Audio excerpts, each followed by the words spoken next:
Guys, you have been lied to, just flat out lied to, and I'm going to get to that in a second because it's important that we talk about this stuff and have these conversations and help people understand how all of this works. But before I get into that real quick, just wanted to address a couple questions that I've had regarding Native the Prodigies of an Icon, the documentary that we've been working on with our nonprofit.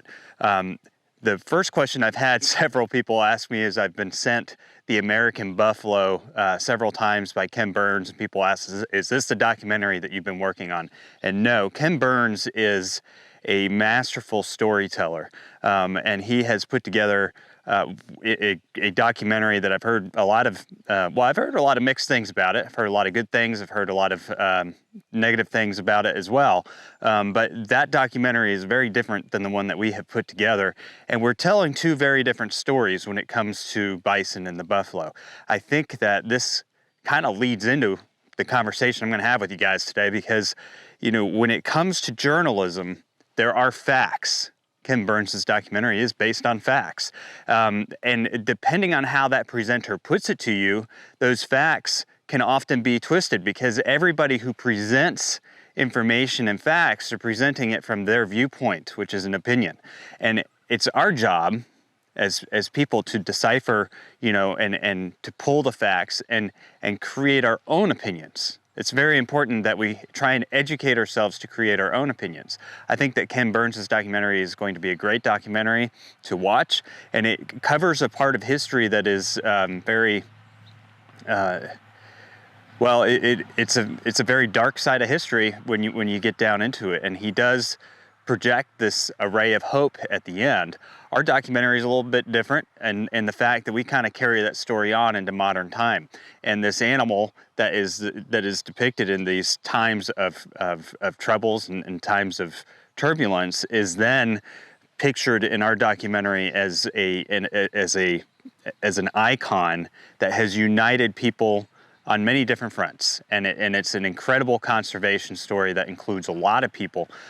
The genetic diversity that was necessary to make that animal bounce back on a continental-wide basis had to come from private ranches, conservation groups, indigenous tribes, and the government's efforts to pull those genetics together down in Yellowstone. And if you follow that story from that point out, again, it involves all of those groups, and it's a fantastic story. That's what our documentary is about.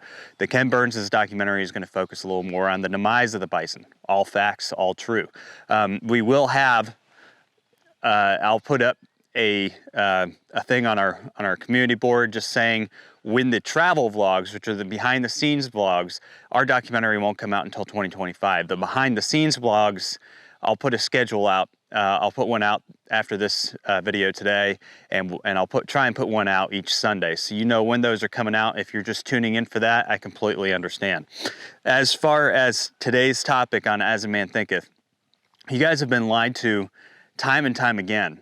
And when I say lie, I'm not talking about twisted facts. What I'm talking about are the misreporting of facts intentionally. And we've seen this time and time again. We all know it's happening. Something that just spurred me a little bit more last week was watching Tucker Carlson's interview. And this is, again, a lot of you were like, oh, I don't watch Tucker Carlson, he's too opinionated this way or that way. But the truth is that he's a very good reporter. And if you listen to his facts, whether you agree with his opinions or not, he brings to light some serious questions. Now that we know that it was not in fact a pandemic of the unvaccinated, now that we know that Ukraine is not actually winning the war against Russia, it could be time to revisit some of the other slogans we've been assured are true and ordered to repeat. Are they in fact true? Did, for example, a racist white cop actually murder a man called George Floyd, a civil rights leader, in Minneapolis on Memorial Day of 2020? Now, we've been told that happened, told it relentlessly for more than 3 years. So at this point, we've been told it so much that pretty much everybody seems to believe it. And because everyone does kind of believe it, a small group of people has been allowed to make massive changes to American society. They include, but are not limited to, decriminalizing stealing, defunding the police. They also sent a cop called Derek Chauvin to prison for more than 40 years. But the question is, did he actually murder George Floyd? And the answer is, well, no, he didn't murder George Floyd. And we're not guessing about that. We know it conclusively, thanks to a new court case now underway in Hennepin County, Minnesota. So George Floyd passed away and caused massive eruption of protests across the United States. There's a recent event that was also a lie that I'll get to in a second that caused this mass eruption of events across the world as well. Actually, BLM had events erupt across the world. And a man went to prison, a police officer, which, you know, incidentally, I would blame this incident as a turning point in police forces across the U.S. We've seen a lot of, police forces kind of melt away. People don't want to be a police officer anymore. It's too dangerous. You could end up going to jail for doing your job. Nobody wants to be a police officer, right? Especially in some of these cities where they don't feel like they're protected. I also understand that police overreach their bounds. You know, I was in the Tetons last summer, and I got pulled over by some folks who, you know, people in the Tetons are always complaining about people speeding. This is what their park rangers are doing, and this is just an example. But I get pulled over by some park rangers because I'm driving slow and looking at the wildlife, pointing it out to my kids, and my wheels touch the yellow line on the right-hand side of the road. Right? So they pull me out of the car and spend 40 minutes doing a sobriety test on me to make sure that I haven't been drinking alcohol. I hadn't been. There's not a stench on me. We went out to eat an ice cream. We were with our kids. So they do this to me, embarrassing me in front of my kids, making my kids think that I did something wrong, that Daddy did something wrong. Yes, Daddy was looking at the wildlife in a national park, right? If you drive through any of these parks, these people are doing this. I'll have to admit, I walked away from that situation going, these guys are out of control. They just wasted, 30, 40 minutes of my time doing eyeball tests, and then they started laughing, saying, oh, our eyesight sucks too. I mean, that is harassment. And I'm not saying that police officers have not done that. But in the case of George Floyd, this police officer went to jail for murder, for kneeling on his throat and supposedly blocking his passageways.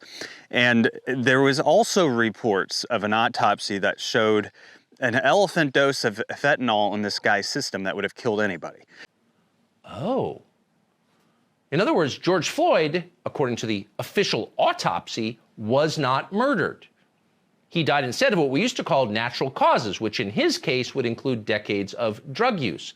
And the protests erupted because it was presented to all of us that the police officer killed him, that the drugs weren't the underlying issue. The police officer killed him. He blocked his airways. He suffocated him. And what Tucker Carlson was pointing out was there's this other lawsuit going on between the DAs. One of the DAs in that case is suing another DA. And basically in their deposition, now deposition is not necessarily fact, but it is a sworn deposition, which means they have sworn this testimony, that in this particular case, it was brought to their attention that there was no signs of strangulation in the autopsy. The case was brought by a prosecutor there called Amy Sweezy. She's suing her boss. So the case is not actually about George Floyd or Derek Chauvin, but it tells you an awful lot about both of them. In her deposition, which you should read, Amy Sweezy describes a conversation that she had with the county medical examiner, Andrew Baker, right after George Floyd died. Quote, I called Dr. Baker early that morning to tell him about the case and to ask him if he would perform the autopsy on Mr. Floyd. Sweezy recalls all this under oath in the deposition. Quote, he called me later in the day on that Tuesday, and he told me that there were no medical findings that showed any injury to the vital structures of Mr. Floyd's neck. There were no medical indications of asphyxia or strangulation. The results of the autopsy didn't support the narrative, and when they brought it up to the other DA, he said, oh, this could be a career-ending thing. He said to me, she recalls in the deposition, Amy, what happens when the actual evidence doesn't match up with the public narrative that everyone's already decided on? And then he said, quote, this is the kind of case that ends careers. You know, so they purposefully continued with the narrative and sent this police officer to jail. The fact of the matter is that that's not what happened, and what happened had more to do with the drugs in his system. And beyond that, you know, I don't know that you can put as much blame on the situation with the police officers as they have, based on that evidence if it's true. I mean, if it is true, I'm wondering why nobody has brought forth this autopsy before, but that would be a significant point. If you ask me, in order to kill somebody by strangling them, the autopsy would have to show death by strangulation and not death by narcotics, correct? Am I wrong? The problem with this is they also took this image of this person and said, this is the epitome of black people. And for whatever reason, BLM took it and ran with it. Now, it's not been my experience that George Floyd represents the epitome of the people that I know. The people I know are highly intelligent. They're not narcotics users. They're not that type of person. And George Floyd could be any race and still have the issues that George Floyd had. I mean, that's just the reality of the situation. If you're breaking the law, you're going to get detained. If you've got an excessive amount of drugs in your system, just the process of being detained, which is legal, could cause you to have a heart attack and die, or other, cardiac arrest, whatever it was that ended up killing him. It was not strangulation. But these protests erupted across the nation, and it almost felt like they were ready to erupt. They had the signs, they had the banners. It happened overnight, right? Well, we recently saw a similar event happen. Journalistic arrogance is one thing, but last night was about as humiliating as it gets for the news business. The Palestinian Health Ministry, aka Hamas, telling the world that Israel dropped a massive bomb on a hospital filled with innocent civilians who were fleeing war. A bomb goes off, a missile goes up and lands, supposedly hitting a hospital in Gaza, sending the entire world into an eruption of protests. President Biden is in Israel this morning after the deadly blast in Gaza hit a hospital, killing hundreds. This is according to Palestinian officials. We do know a lot of people are dead, hundreds of people, no yet firm number, but it is heartbreaking and horrible, and there was horrible injury and death after that blast. And so many of those people who had sought refuge. That is the reality of the situation, and that blast is also sparking mass anti-Israel protests across the Middle East. Today, starting last night in Jordan and continuing through the day today. In Jordan, local security forces were seen using tear gas to try to disperse huge crowds near the Israeli embassy in Amman. And I want to go to our own Neda Bashir, who is in Amman, Jordan, with more. Their singular focus in holding this summit was to bring an end to the war, to bring some respite and relief to the Palestinian people inside the besieged Gaza Strip. And the Jordanian authorities do not feel that their international partners are on the same page when it comes to that focus at this current point in time. And of course, we cannot ignore the fact that this has come in response to that horrifying attack on the Al Ahli hospital inside the Gaza Strip. We know that 3 days of mourning have been declared. This is being observed across the Middle East. The flag behind me is at half-mast in response to that attack. And of course, as you mentioned, we have seen huge protests taking place across the region. And we are expecting to see even further protests today, including one protest which is said to be scheduled outside the U.S. embassy. Of course, the U.S. being seen as a key ally here to Israel and in some sense complicit in what many feel are these horrific airstrikes happening inside the Gaza Strip. But I think it is really important to underscore here the outrage that we have seen amongst people across the Middle East. I think your military analyst just before described this as a bias that is felt in the Middle East. But I have to say, what we've seen from people that we've been speaking to is a sense of horror and outrage at the civilian toll that we've seen inside the Gaza Strip, an area of land that is under blockade, is facing a complete siege at this current point in time. And I think it is also important to underscore that while Hamas, and of course in the eyes of many Arab leaders, has placed the blame squarely on Israel, we know that Israel has categorically denied any involvement in this attack, placing the blame on Islamic Jihad in Gaza for a failed rocket launch, according to the IDF. But I think it's important to underscore that over the course of more than a week now, what we have seen is civilian areas inside Gaza repeatedly coming under attack by Israeli airstrikes. So that's not only according to Hamas and Palestinian authorities on the ground in Gaza, but that's according to international rights groups, according to people we've been speaking to, hospitals, medical facilities, schools, even evacuation routes that are said to be safe for people to flee to southern Gaza. You know, that was the narrative that went out, and it sent people across the world into an eruption, just like George Floyd did. But it turned out that just like the George Floyd situation, the facts weren't all there to support it. On October 17th, an explosion occurred in the courtyard of Al Ahli Arab Hospital in Gaza City, killing civilians.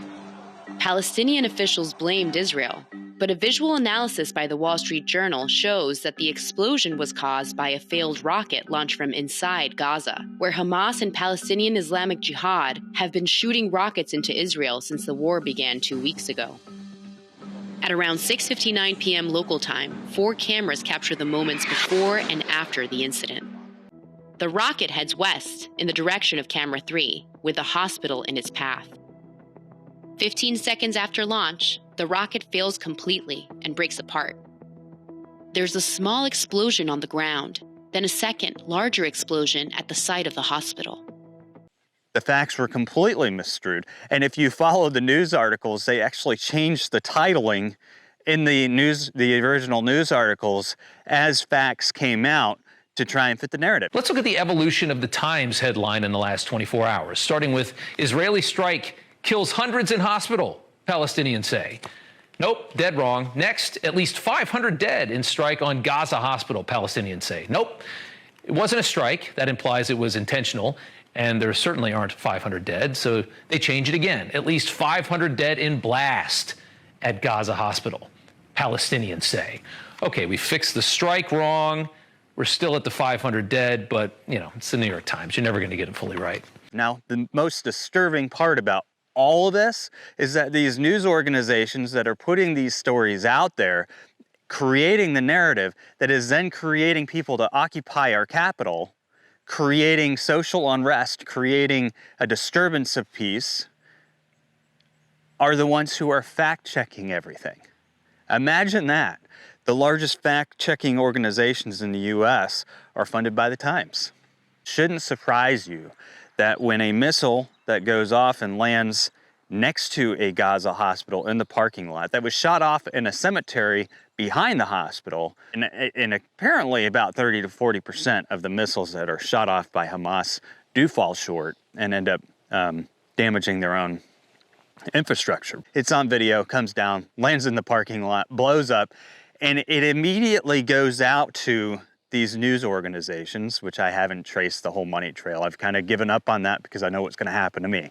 But the point is that, you know, these news organizations immediately throw it out. 500 people killed in Gaza hospital bombing from an Israel bomb.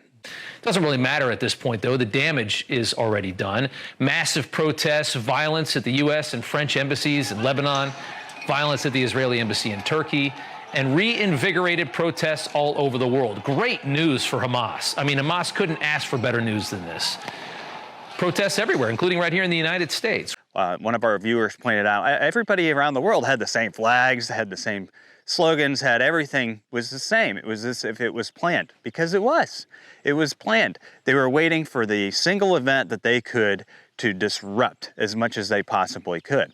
It's interesting. I'm just going to note this here because I can't say it. I've said it before, and it does me no good to be silenced. But there is a foundation that has funded both of those groups. And if you follow the donations, if you follow the money trail, leading up to today from 2020, the donations to this particular group that was protesting in the Capitol have actually tripled per year. So I think that money talks, and I think that the people supplying these banners, supplying these organizations with the funds that they're getting, are also pulling the trigger on these protests. I can't say that for sure, but if you follow the money trail, you might find what I'm talking about, and that's as far as I'm going to go on it, because there's a money trail. There's a money trail between both of those. There's a money trail that you can trace to a lot of these protesting groups. So this is where, whether you agree with somebody's opinion or not, I actually, every day, I read Fox News, I read CNN, I read them all. I read Al Jazeera, even though I know that they're funded by Qatar. Because what every single one of them is doing is they're pulling facts to support their side of the story. They might not be giving you all the information. Why would they? Because they're just trying to put out the information that supports what they're saying to you. And I take all of that information in because I do think that there are arguments on either side. It doesn't change the fact that I think that Hamas is a terrorist group personally. It doesn't change the fact that I think that there are some Palestinians who have been brainwashed into, thinking certain ways. But it does, what it does for me is it gives me a better idea of what's going on. I can't go to one source and say, I'm going to get all my facts here, because I know that even if I agree with the opinion of that source, it's only going to give me some of the information. I've got to go across the board. I have to read the news articles of people I disagree with and the opinion pieces of people I disagree with to get all of my information. And I encourage all of you to do that, because what we have seen time and time again is this blatant trust in certain news agencies. And that, if you pull it together, that is how the media is creating this massive divide in people. And it bothers me. It bothers me because I don't believe in doing that. I believe that people should see how everything's coming together. Like the bison story. I believe everybody should see how the bison is actually a symbol of unity amongst many different groups of people. So there's all sorts of interesting things out there that we can learn if we reach out, we investigate all the facts, and then, it brings a whole different sense of understanding, in some cases appreciation to what we're seeing presented to us. And, like I said, even if you don't agree with the narrative, I think that you should watch Tucker Carlson's interview, because it was a great one. He interviewed the guy who's the author of The Crimes. I forget the name of the book. You guys will probably comment on it down below, because I'm sure many of you watch him. But it was obviously, Tucker Carlson has his own opinions. It shows in his reporting, but he's an excellent fact gatherer. And if you listen to the facts that he's presenting, it makes you go back and say, maybe we should question what happened there. And then when you tie that into what we just saw, where we all already know this was blatant lies. Some people are saying the media just kind of jumped ahead of things, was trying to report in a timely fashion, and the facts got misconstrued. But that is not what happened. What happened was these groups were ready to go out and protest. As soon as they had something, the media found something, they ran with it, they created a narrative, and it caused chaos.